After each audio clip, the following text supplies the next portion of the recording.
sorrow of a woman. First time I saw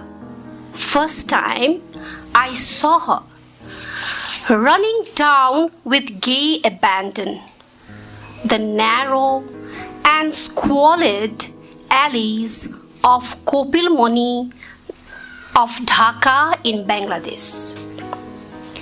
Clad in a knee-length parrot blue Bomkai sari, her feet bare, cracked severely on the heels, displaying her tobacco-stained teeth. An unusual, carefree, childlike smile ever on her countenance.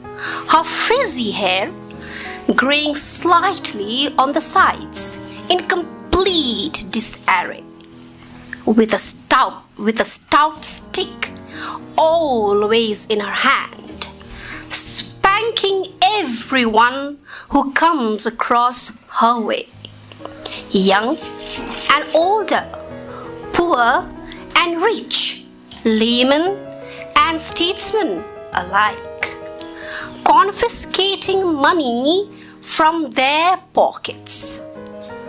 A group of sunburnt, semi-nude urchins, her devoted fans, following her laughing.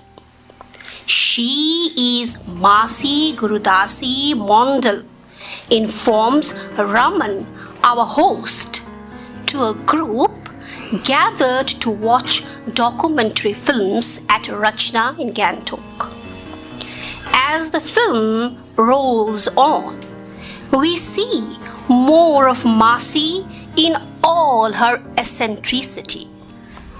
A painful cry of a constable in blue uniform, caught unawares with stinging cane, sends us into peals of laughter. The more we see her, the more we begin to like her, as she is so unlike us, uninhibited, carefree, happy, and seemingly liberated. Yes, liberated. Unshackled from all her worldly ties. As P.B. Shelley had said, our sincerest laughter with some pain is fraught behind Masi's glittering eyes.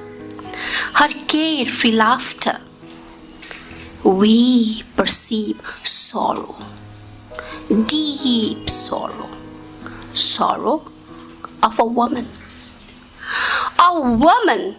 who has witnessed her home burned down to ashes, her husband a victim of manslaughter, the pang and helplessness of a mother whose children killed in front of her very eyes in 1971 Bangladesh Liberation War. This 30 minutes movie left me shaken completely to the core. Exhumed the long buried pain and scar, reminded me of my own narrow and slippery footpaths of once beautiful and lush tea gardens, steep and winding roads of the hills, dingy and choked alleys of Chowk Bazaar. In fact, every nook and crannies of the laid-back Darjeeling hills. Of the late Darjeeling hills, which have witnessed many a Kaili Boju and Subbeni Bhauju walk in trance, a mere scarecrow looking out for their spouses, taken forcibly away to be beaten to death, whose helpless cry still resounds the hill, the hall of Bhanu Bhavan, for their teenage sons, away in some nearby woods, taking a refuge, or some even retaliating with their kadua, for their daughters, whose chastity violated in the Amavasya nights of 1980s. I see a Gurudasi Mondal in many a mother who has lost a son to the mindless violence in the name of a bigger cause. The horror of the agitation etched indelibly in their memories.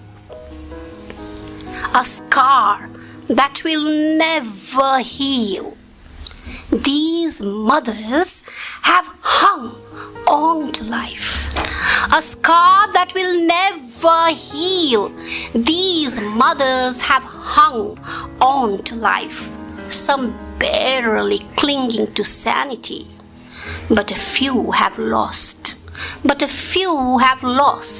The battle that raged in their minds, and have become shadows of their former selves. But a question looms large before us, whether it is a small hill station,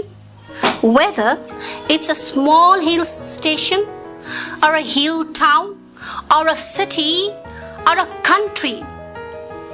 Who would understand sorrow of a woman?